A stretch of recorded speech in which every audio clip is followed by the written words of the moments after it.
welcome to Yoga Roz and your short mini practice today designed to help you strengthen the gluteal region of your body, that's the buttock area of course, and especially the glute medius, which is quite responsible, one of the muscles responsible for allowing your hip to abduct. That means taking the leg away from your midline. So these are Pilates Method side lying moves. So come and join me now, laying at first onto your right hip. I'm going to bring my position into a cradled head position.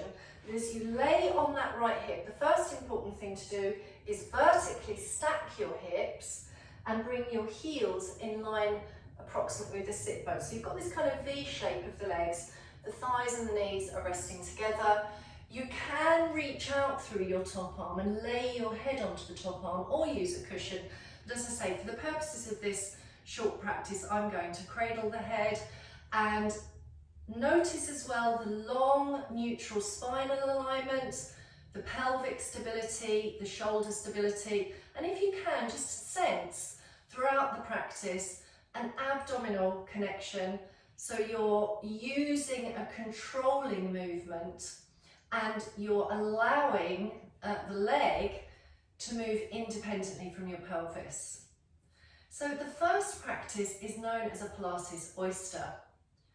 So allow yourself to rotate the top leg up and out in order to open the top knee and then squeeze together. You want to press your heels together, your feet are joined, they're not glued, but you can imagine that.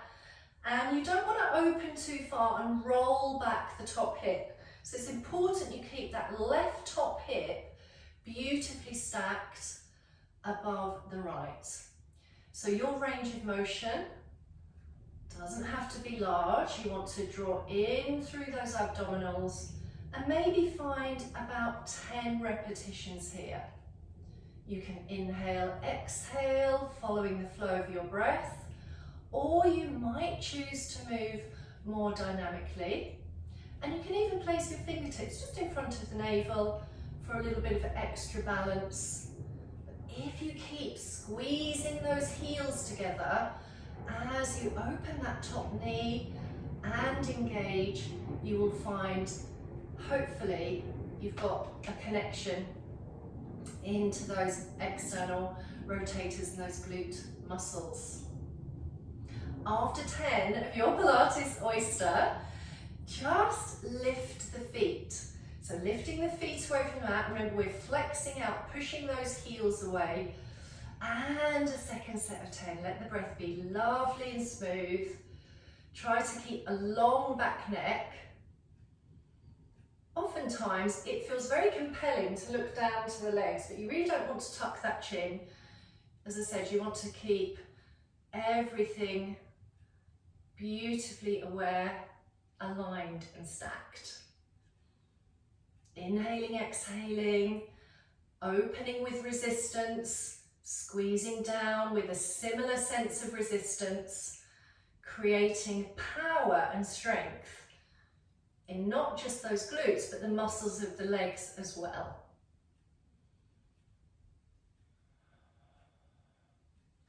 I'm going to rest the bottom leg now.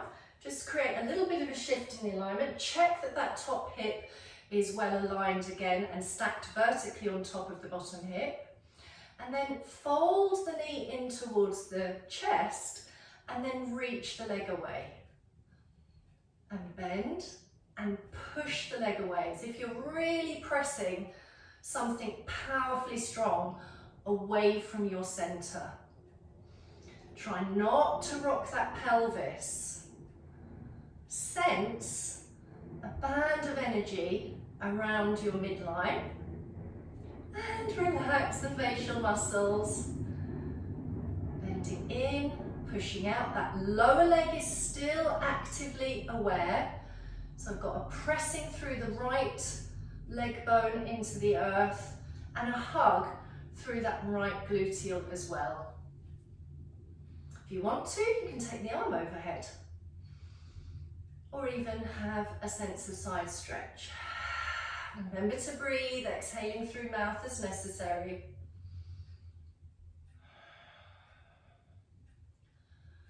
It doesn't always have to be 10 reps. You can do as many reps as possible so you feel the power and engagement in your body. Okay, finally, in this little set of moves, we're going to try the Pilates clamshell. So elongate again through the whole spine, lengthen tail towards the bottom of the mat, make sure you're vertically stacked, and then lift the whole top leg away from the bottom leg, floating up with power, squeezing down with resistance, lifting and lowering, trying to keep those beautiful angles from the hip to the knee to the ankle.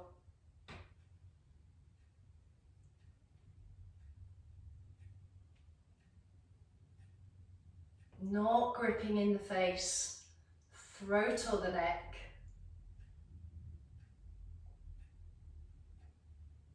And remember, if you lift too high, you'll probably roll off of your side lying alignment. So keep mindful of that. Nice, well done. Bring that left leg in front, slide the right leg away, just have a little moment of softening through the leg. And then we're just going to finish with an ankle to knee stretch. So bring yourself round and into supine semi position. Level off that pelvis. Ankle flexes, left ankle flexes across the right thigh. And then fold the legs in towards your midline, lace the hands around your right thigh, and as you relax into earth, relaxing into Mother Earth, you should feel this delicious pull coming from that sit bone, that left sit bone where you've just engaged all those muscles, and through to the outer left knee. Perhaps close your eyes, and as you draw the legs a little closer towards your body, you will intensify sensations, and you can add a curling up if you wish. Try not to hunch those shoulders if you curl up. Inhale as you exhale, legs towards the body, body folds towards the legs. And then maybe just finish with a floor twist, take the right foot down and release the legs over to the left. Take a comfortable inhale, exhale. And then remember that you'll be coming round to use those same movements, but lying onto your left hip, and it will be your right leg and hip that you'll be strengthening. Enjoy. Thank you for being here today.